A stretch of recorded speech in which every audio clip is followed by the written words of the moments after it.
You're listening to the Mind Your Business podcast, episode number 63. Today, we're talking all about how to deal with negative feedback. So, stay tuned. Hi, I'm James Wedmore, and I've built a 7-figure internet business that offers the financial freedom to do what I want, when I want. And I'm the first to say that hard work and hustle are not essential ingredients for your success. So, how do you build a thriving business from the inside out? This is the Mind Your Business podcast, featuring myself and co-host Phoebe Mroczek. Phoebe. James. It's that time again. It is our favorite day of the week, Thursday, listener questions of the week. That's right. And we've got a great one from our buddy, Jeff Harrison. Jeff, thank you for the question.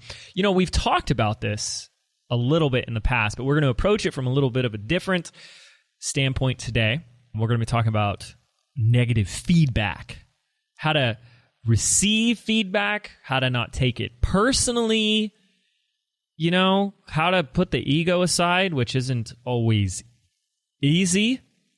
Well, let me tell you. We had a review in this podcast. I'll never forget this, and I know you'll remember this one. Someone left a negative review on our podcast, and I'm laughing. I want to hug this person because it was like, this is the review, you know, like verbatim kind of. I really like James and his work, but I listened to a few episodes on his podcast, and I'm sorry, but you can't build a business off of numerology and tarot cards. And like gave it like a 1-star. Do you remember that one? I do. Totally, you know, and that's the thing is like if I let that one, like I can sit with that comment. You know, we'll get into the actual question in a second, but this just popped in mind. I can sit with that comment and totally be like, yeah, no argument. You know, that's not what this podcast is, you know. And I do believe like that, but you know, we all agree to disagree, right? But I know that that's not for him, and it's not for everybody. And that's the thing. You got to get that too. What you got ain't for everybody. It's not. It's not. That's the whole point is you want your message to be, you know, you want to attract the right people and repel the other. Having a polarizing message is really what we're after. I feel like people that try to please everyone, you know, you try to please everyone, you please no one. So. Yes, well, that's the quote. And I think this is Bill Cosby, by the way. We shouldn't probably say who said the quote, but it was a great quote. And it says, I don't know what the key to success is, but the key to failure is trying to please everyone. Now, we did an exit survey. We'll get into Jeff's question in a second. Jeff, I promise, we haven't forgotten about you. This is all related, though. But we got an exit survey feedback from someone who was from one of our launches. They went through our video series, and they attached the videos by saying, like, this wasn't relevant, I didn't find the value, and I don't understand how this relates to me. And then they went in to, like, attack me. And, like, I don't know why more people don't do this in our field, because this happens to all of us. I just wrote back, I'm like, dude, like, maybe you're not my ideal customer. Like, maybe that's the case here. That maybe I have taken a massive amount of time to really understand who my audience is, and I don't care about anyone who isn't, because you can't, and it's such a fallacy to try and be all things to everybody. When you are, you're nothing. You try to be everything to everyone, you end up being nothing. You are a diluted, watered down noise, and you're not. This isn't an insult to anybody or an attack to anybody. This is saying that when you tighten it up and you get crystal clear, you have to understand that it's like this, it is kind of like a double-edged sword on the surface, because today's episode is all about negative feedback, that if you're not, you have to be specifically tailored to someone. And the moment you do that, everyone that isn't that specific someone is going to have their opinion. So it's actually a sign that you're doing the right thing. So before we go any deeper, Phoebe, take us away with Jeff's question for this week's episode. Perfect. So Jeff asks, how does one deal with feedback when it may seem negative after working creatively and diligently to deliver the very best product or solutions to customers and remain open and receptive so these changes may be received without a critical mind? Jeff, greatest question. And what we're about to answer here is a skill that takes time for most of us. For me, it took a lot of time, and I'm still not perfect. Never will be. But we're going to share a 3-step process for doing this. You guys get the question, right, that Jeff is asking. You put your work out there as an entrepreneur, a creator, a creative, an artist, an author, a speaker, and someone's always got their opinion. I hate sites like Yelp and IMDb. You know, IMDb is like the movie reviewing sites because, and there's like a South Park episode that talks about this, where like the moment you give the person the voice to share their opinion, they're going to. And people can just be like really tough. Like, here's someone who spent their life creating something, and then someone watches a 2-hour movie and they go, oh, the character development was so flat and blah, blah, blah. And it's like, oh my gosh, like, put yourself out there once. And I always think twice about leaving my opinions, because for most of us and our listeners here resonate, like, you know how vulnerable it is to put yourself out there, to do the work that it takes. I mean, you're literally birthing something that is symbolic to who you are. And we take it personally. It's human nature that we're going to take it personally.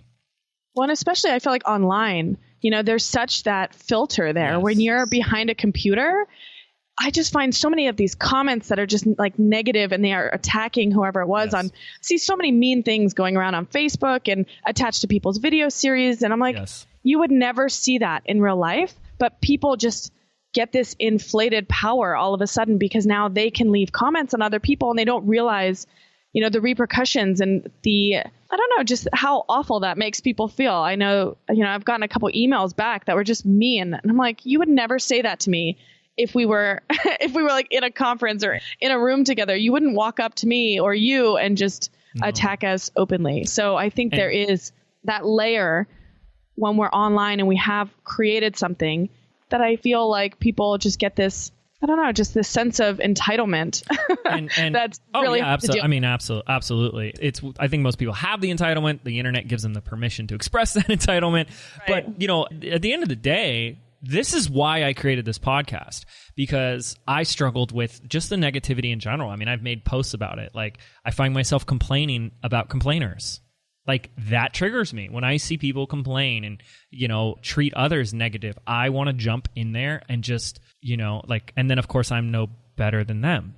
And I see the hypocrisy in that, but it's the injustice. And, you know, my wife and I are very much the same way, where we see injustices to others, to that negativity. And I wanted brain fuel that included daily doses of positivity and gratitude and love and support and that push.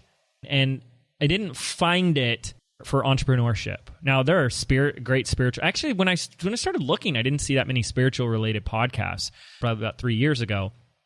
I'm sure there are much more today. But then there's business and marketing stuff. And like, that's why I wanted to do this, because I needed it myself. And now I need it more than ever, because I don't want to show up for you guys after having a bad day. If you don't think that we don't have bad days, like, come on, get real. But it's, you know, this is a marathon we're running, and, you know, we know that every time we fall off the horse, it's just about how fast. We know you got to get back on, but how fast can you get back on? So, anyways, we digress. It's inevitable. That's what we're trying to get at. And what we want to do, what the discipline or the skill I want to help you develop, is the ability to create a distinction between, like, let's say someone gives you their feedback and it appears negative.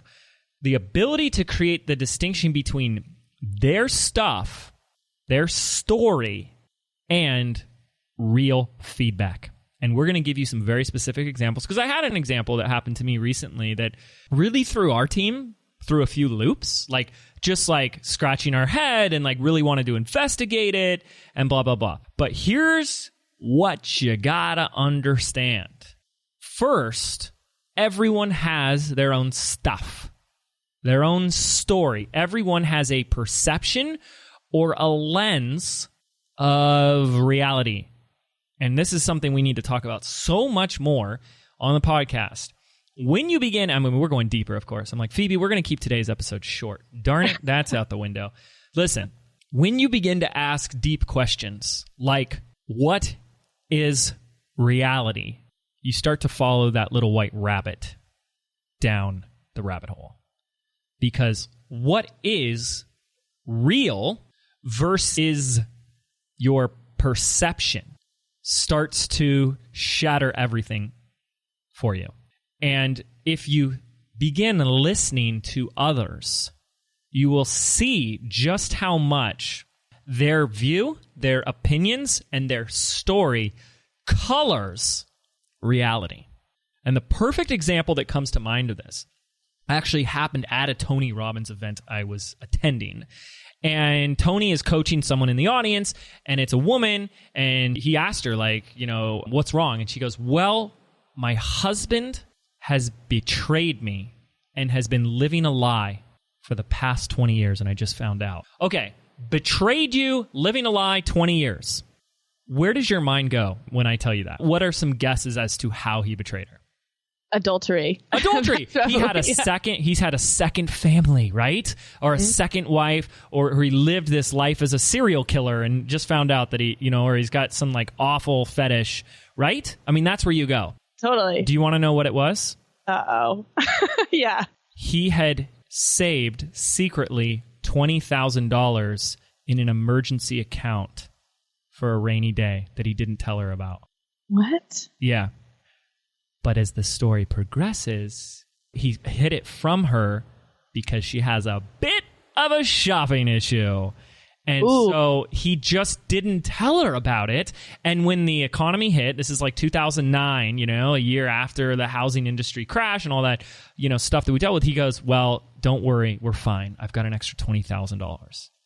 I've been saving it for the past 20 years, ever since we got married. She lost it. This is how our perception of things alters reality. So now she's ready to leave her husband because in her mind, in her experience, he betrayed her. I mean, can't we all agree that if someone betrays you, you shouldn't be with them? Yes, but did the betrayal really happen? Or is that just a story that we decide? Is that really what happened? And if it's up for argument, if it's an opinion, someone says, I agree that is betrayal, and then someone else says, I don't agree, that's not betrayal, then either way, it's an opinion and it's story, it's not fact. What does any of this have to do? Well, we are walking around day to day, coloring reality, you know, life as it unfolds through our own interpretation of events and experiences that we call story, like this person betrayed me, this person blah, blah, blah'd me, right? They're usually big adjectives and kind of filling in the blanks versus facts, okay? So what happens is these blend together so much we can't tell the difference. And so your job, if you truly want to read the feedback that someone has for you, is you have to be able to pull apart both. So that's step numero uno. You read as hard as it could be. Let's say they write in an email to you or your support team, and they tell you all this stuff, you know, and it's always unsolicited. You know, it's like, I know you're not asking, but here's all my opinions. So you have to look for the story, and you have to separate what is is this, and you just ask that after every line, is this an interpretation? Is this a story? Or is this real? Now I'm going to give you an example of this, okay? Are you ready for an example?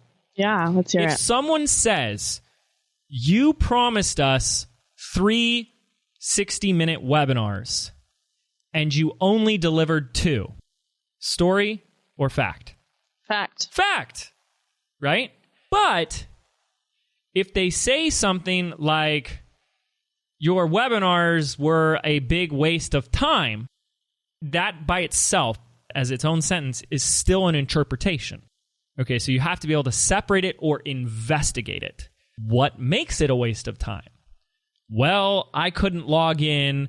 It took me 20 minutes to find the link. Okay, so now it's not that the content's a waste of time. It's that maybe the way in which people join is too complicated. See what I'm saying is until you get to the facts, people are going to, you know, you never know. This person could have been late that day. They had a bad day. Their computer was down, and they're dealing with stuff. Everyone else got on okay. They have an issue, right?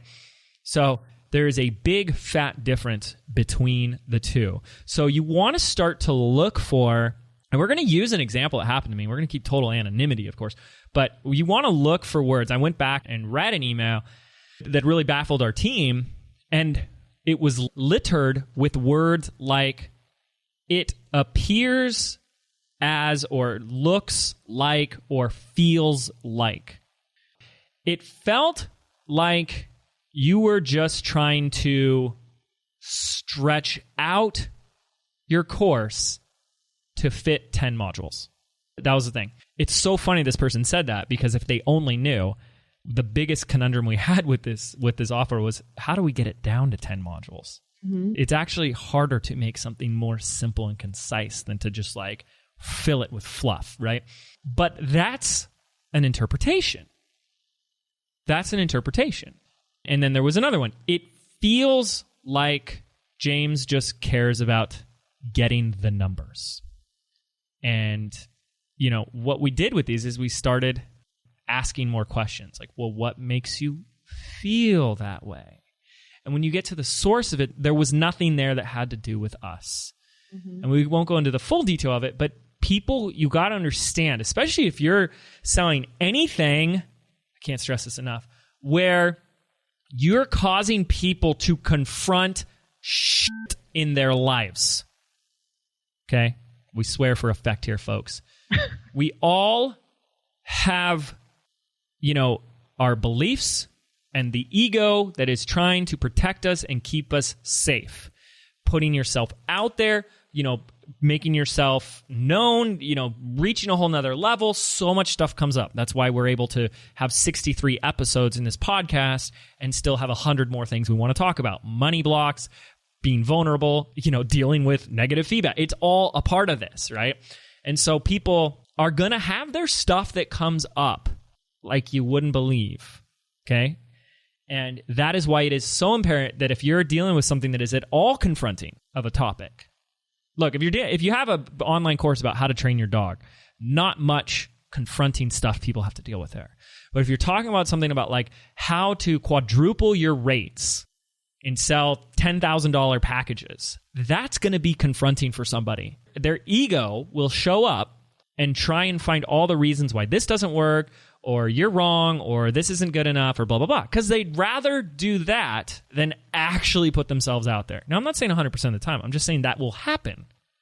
Naturally. It will happen. Okay, so you have to be able to look at that and say, is there something about what we're doing that could be confronting, that could cause people to push against change, transformation, stepping outside of their comfort zone? And so we saw that. We found that, you know, very apparent. So one example from this same person was that they used the words, this course is very underwhelming. So even the word underwhelming is an interpretation. So this is, you know, to say that I expected, you know, 10 modules and I got 4 modules. Now that's what happened. That's fact, you know, because that's what they expected. Now, then you go look, well, why did they expect that, right? But to say this course is underwhelming is an interpretation. Can we agree on that? Yeah, definitely. And is this something that you actually went back to? So when you're saying that somebody writes in about feedback for your course, so there are many, many people taking your course, then you actually went back individually and requested more information? Is that yeah. Well, no. I'll get into that in a second. Let me finish this one and then I'm going to answer that. So when I looked at that, you know, the first thing I did is I wrote back and I said, can you explain what you mean by underwhelming? Because that could be, you know, I'd rather someone be underwhelmed than overwhelmed. Like, isn't it funny that the antithesis of that word, this course is very overwhelming? Well, I don't want that, right? You don't want your stuff to be overwhelming because that freezes people up. So I didn't really know what this individual meant by that. So I asked them to clarify. But what it sounded like, and what their response was really that like there was no, you know, new information and content. So what we found, and this is, you guys, this is all using real examples to share how we deal like with separating the feedback, because there is stuff that came out of this that's not story. Okay, so we'll get to that. But what we looked at is the beginning of the email shared how many, like plus 60 or something courses they'd gone through. So if you've gone through 60 courses, you've probably consumed a lot of content on this topic. Course 61 isn't going to be as unbelievable as that first one. Would you agree? Yeah. And then, because of the beauty of our software, you can actually track with the progress someone makes in your course. They didn't even make it to module 2. So you have this is the greatest example of how you must be willing to look, because this comes ultimately from a commitment to creating excellence in the marketplace. And so you could just say, well, screw you anyways. It's not that I'm not listening to this person. It's not that I'm trying to dishonor this person. It's that I'm listening for what can be improved versus what has nothing to do with me. And all we're doing is step 1 is giving them back what is theirs and has nothing to do with me. So if someone doesn't finish the course, I can't receive and they've gone through 60 other courses that it's underwhelming. I can, however, look to, well, what would have them stop where they stopped and not continue going? Okay, so that's the difference. Big difference. But to answer your question, when we received this email, it was unsolicited, so I wanted to do research, and we looked into it, and we wanted to make sure, oh my gosh, we want to be putting the best stuff out there. We then actually went to the rest of our customers. We were already planning on doing this, but this really motivated us to do it. We went out and did a customer satisfaction survey, or we didn't call it that. We just said how to improve this offer, this program for the next round. And my entire team, we stopped and we've all been going through them. There has been feedback on how to improve, great feedback, but there hasn't been, not yet, I think we're 75% way. I would say 80 to 90% of the customers went through this because we gave them a little incentive to do it. Not a single negative thing, and nothing that reflected what this individual's comments had to say. And that will actually take us into step 3. So I'm getting ahead of ourselves a little bit. But step 1 is to identify what is the story.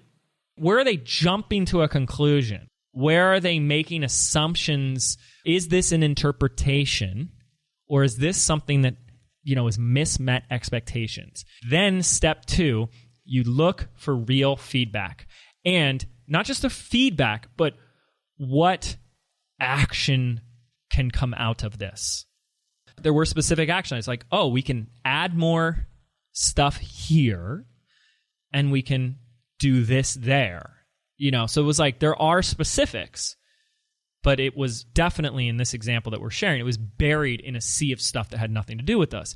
And if this would have happened to me a long time ago, no matter how many positive results we got, it's that one person, right, that we focus on. I think this would have bothered anybody.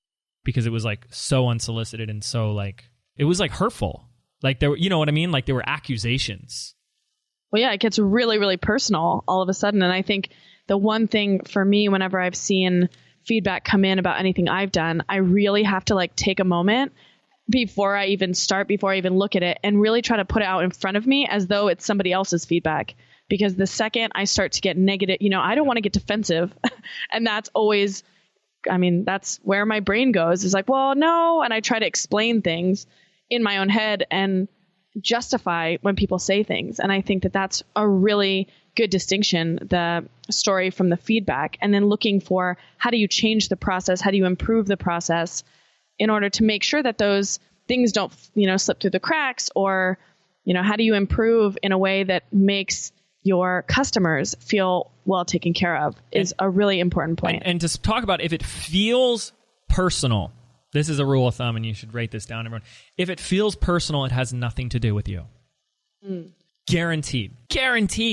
If it's an attack on your character, and as long as, and I'm obviously speaking with one giant assumption, that you are doing everything with honesty and integrity. If you are promising something that you aren't delivering, you said you'd give them 4 webinars and you gave them 1, you're out of integrity. There's something you're not delivering on there, okay? And if someone says, yo, you're a liar because you said 4 and you're only giving 1, well, you may not be a liar, but there is that fact of what happened there. But if it's something personal, as long as you're straight and clear with who you are and what you say you deliver, and you're congruent with that, it's their own stuff, and there's a lot. That's what these first 2 steps are. Step 1 primarily is that what is it that people are projecting onto you And I don't want to go any further with this example, but it became very clear. And there's a classic analogy that I love so much that it just really reminded me is that, I mean, there was like, and I forget where it was like talking about two different cultures. And it was like culture A, when they see and they're young, they don't have the money or success yet, and they look up at the house on the hill, the mansion on the hill. Culture A or person A or whatever, and whatever the context of the story is, goes, that rich SOB, it's all his fault, right? They blame the world's problems on that guy in the rich, cozy house up at the top of the hill. But then the person B looks up there and says, one day that'll be me. Or, thank you for that proof of what is possible. And that's, listen, if you even just charged forth, gosh, this is such a paradigm shift. If everything you did was not from a place of competitiveness or scarcity, or there's more lack in our lives than you'll ever realize, it shows up as this threat of only so many people can have that slice of the pie, so there has to be competition, or we have to throw people down because if there's too many people up there, there's not enough to go around. That's all lack. And if instead you looked at those around you, or I'm going to use in quotes, above you, right? They're where you want to be, so to speak, as proof of what is possible. Wow. If only we could just do that. Thank you for showing me, giving me evidence of what is possible. Thank you for the permission to also do that.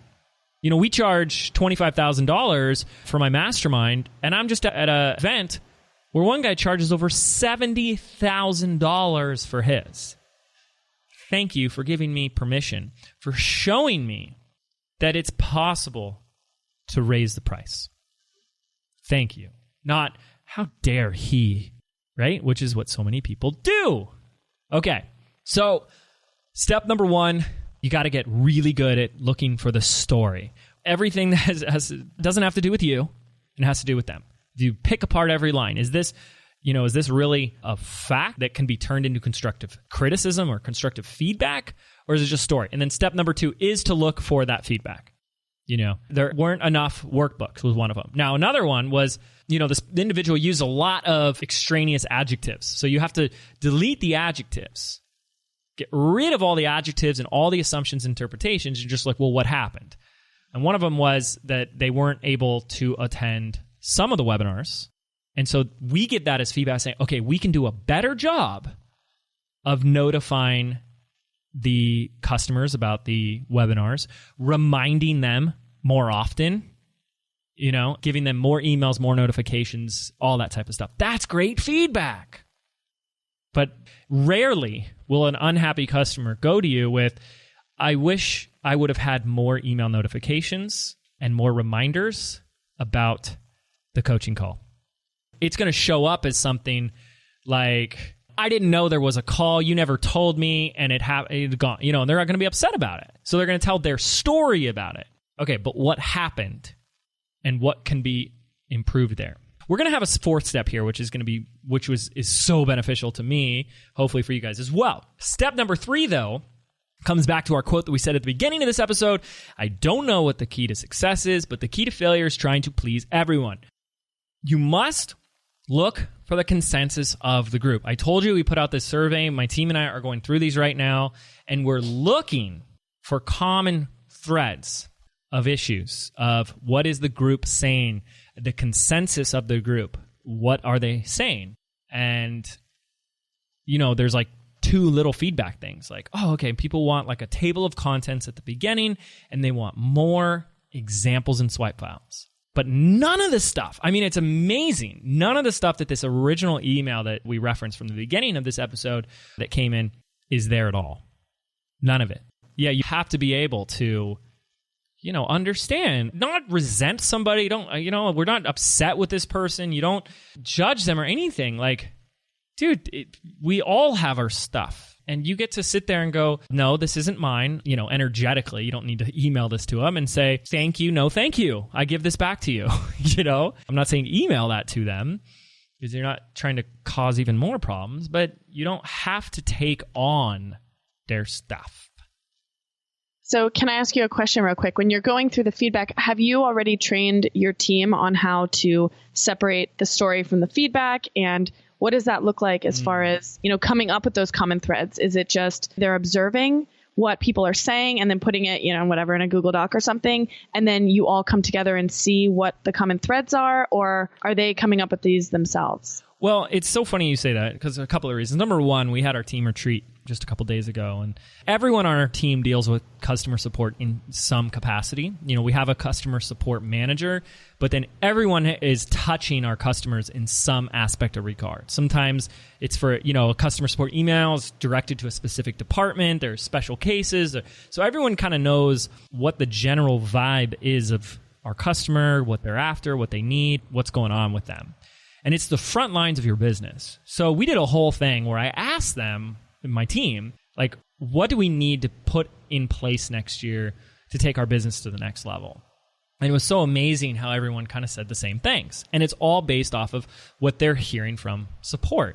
So with that, I was really wanted to talk to Rose, our customer support manager, but I really want to do a better job training you on how to create that distinction between what is their stuff and what we really need to pay attention to. And she was kind of like, oh, no, it's pretty obvious. And I think the only one it's not obvious to is us, because it's about us and it's our story. So she is not, if you think about it, she's not as vulnerable. She's not putting in that sacrifice and that, effort from her to create something and put it out there in such a way. So when she receives it, she isn't on the defense. She isn't on guard. She isn't easily triggered like we do when we might see something like that. And so she's able to very clearly and quickly look at that. So, with that being said, this is kind of my step 4, and we've mentioned this in previous episodes.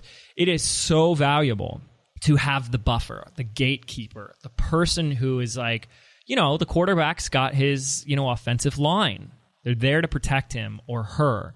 And to get their interpretation, it's great reading, not just reading every single feedback, but having someone on my team read one and then them telling me the summary, because they can see it. They can see what I need to hear intuitively. I don't know if I didn't train them on that. Maybe they're just, I feel like anyone else could do that. When it doesn't have to do with you, when you're not a threat, you're not threatened by it, right? It's your identity isn't at stake there. So, which is what happens to us.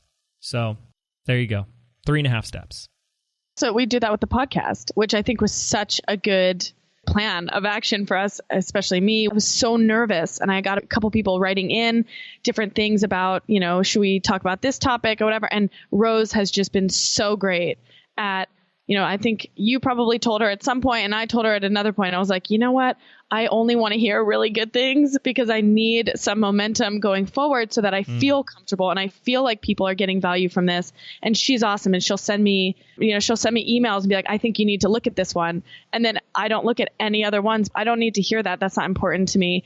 I really only want to hear the positive things unless it's constructive. So so far, she hasn't really sent me many of those, but all the ones where people are like, oh, thanks so much. It just makes me feel so much better. And I feel like I see in Facebook groups all the time, people, celebrating their haters and all this. But then if you dig a little bit deeper, we're very sensitive. When you put yourself out there, you're in such a vulnerable place where any one comment is going to feel terrible. It's just going to make you feel like crap. And I think if you do have that ability to hire someone, maybe your assistant goes through your email and doesn't allow you to see any of those negative things, it just makes your life so much easier, and it gives you that momentum to move forward. So that was a huge step when we put that in place that made me at least feel way more comfortable. and the last 2 things I'm going to say is, number 1, now I'm going into my 9th year of putting myself out there in some way, and I'm still alive. We tend to let these things control us, from a fear standpoint. We fear so much the rejection, the humiliation, the hatred of others, of what they might say or do or whatever. I've received it. I'm still here. There's no scars. There's no marks. No one reaches through the computer and And I say this jokingly because we treat it like a real fear.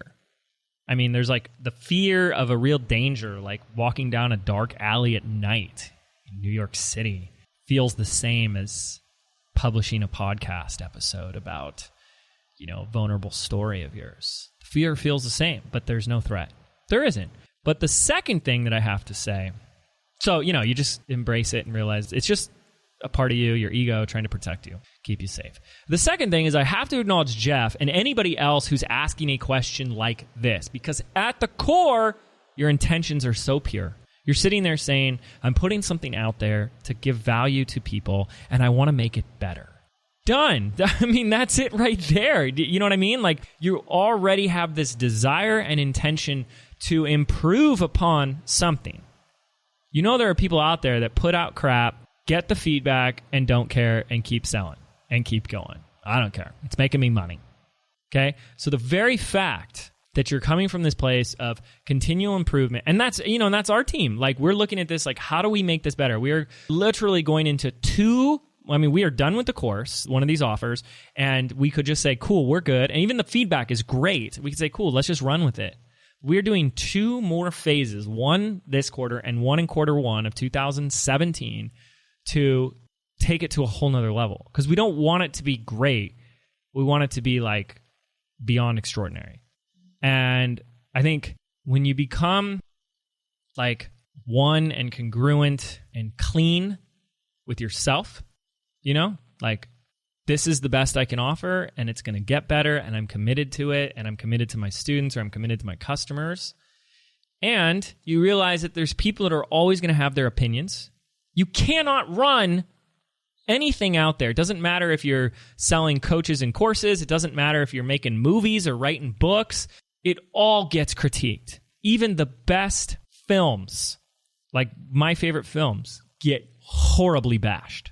I think South Park just recently made fun of the new Star Wars that came out last year. I love that movie. And it was like, it's not really that good of a movie. It's just a remake of the old one with fancier effects. I'm like, how dare they say that, right? So even the best stuff is getting criticized out there. We can't let it stop us from doing what we're doing. Amen to that, right?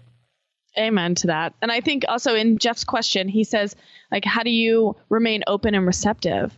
And I think knowing that this is just the way that it is, that you're always going to get feedback, positive, negative, I think is obviously an interpretation. If you just look at the facts, you're going to know that this is what happens. And I think staying open is really a choice. And I think that in a lot of situations, people are afraid to create that feedback loop, but it is just so important. And when you're talking about making and actually implementing the changes that your team has kind of come up with and pulled from the feedback, to actually go ahead and implement that and move forward, because that's what feedback is. And there's such a huge opportunity to reframe any of this feedback to be, as opposed to like, it's a negative attack on me and my person and who I am, to now look, I get to incorporate this feedback and now create a better product the next time it comes out.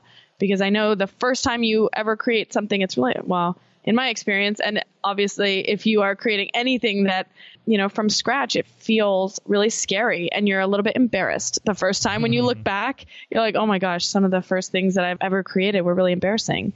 But with feedback, that's just going to make it so much better. Yes. So staying open is really a choice. I think it's something that everyone needs to do, because that's the way that you're going to improve and get better. So don't ever forget, you are awesome. And if your commitment and intention is pure and is designed to help people and provide value in your lives, you're doing the right thing. You're headed in the right direction. So thank you, Jeff, for the question. And thank you, everyone else who is listening that probably also had a similar question like that. I hope we didn't just give you some clarity, but maybe some confidence too. Thank you so much for listening, and we'll see you on the next episode. Take care.